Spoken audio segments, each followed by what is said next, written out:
If you're looking for an easy, low maintenance, but impressive bread to put on your table this Christmas season, look no further.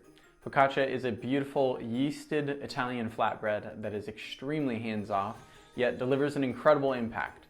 Crisp and fluffy, nutty and zingy, our sourdough herbed focaccia belongs on your table at some point this holiday season.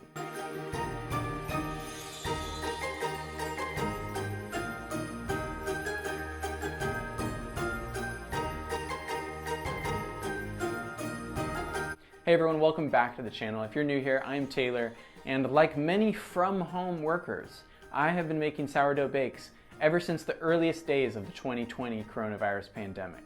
If you want to get a free PDF printout of some of the best sourdough tips and tricks that I've picked up over the years, go ahead and hit the link in the description. Now on to the bake. For this recipe, you will need 100 grams of bubbly active sourdough yeast starter culture, 425 grams of room temp filtered water, 50 grams of bread flour, 13 grams of salt, 4 tablespoons of olive oil, fresh herbs such as rosemary, thyme, sage, ground spices like cinnamon and nutmeg, and some flaky sea salt. Begin, as always, by feeding your starter culture at least 4 hours before making the rest of your dough so that it is nice and active. Combine your starter with your water and mix thoroughly. Then add it to your flour and mix it by hand or with a spoon until sticky. This is a very wet dough, so you'll probably be tempted to add a little bit more flour. Don't. The high hydration is key for the overall texture of the dough. Now you're ready to let it undergo its bulk fermentation. Let this one go for 8 to 12 hours, depending on the temperature in your fermentation zone. You want the dough to get really bubbly. I started this one at 1:30 p.m. and I pulled it out of my fermentation closet at exactly 9 p.m. Now it's worth mentioning that at any stage of the bulk ferment, you can halt fermentation by popping it in the fridge, which is exactly what I did at this time. The reason is because I didn't want to stay up for another 6 hours for the second rise. So the following morning, take your dough out of the fridge and pour it out of the bowl into a well-greased sheet pan.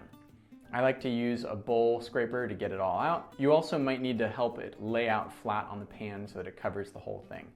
Let it rise for another 4 to 6 hours or until it's puffed up real nice. You can do this completely uncovered. Once it's puffed up, preheat your oven to 450 degrees Fahrenheit.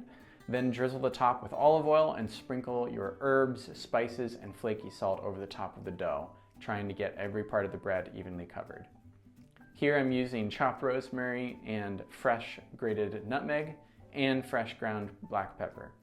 I also drizzled it liberally with honey. Finally, before popping it in the oven, using olive oil greased fingers, press down on the dough to make the iconic focaccia dimples. Place your sheet pan in the middle of the oven and let it bake for 25 to 30 minutes or until golden brown on top. It should be stiff but not completely crispified. Let it rest for at least 30 minutes before cutting into it. The resulting bread is crunchy on the outside, chewy on the inside, and carries all of the flavors of the herbs and spices you garnished it with. You can slice this bread into strips and serve it alongside an entree as a rustic breadstick, or you can turn it into a sandwich. For this one, I cooked up some steak, made a creamy pan sauce to pour over the top, and called it dinner. This was one of the best dinners we had had in a while. Let us know what you thought about this one in the comments, and make sure to check out our free sourdough tips and tricks download in the description, and subscribe to the channel so that you don't miss any more of our amazing bakes that we've got planned. We've got coming up in our 12 days of sourdough this holiday season. Merry Christmas.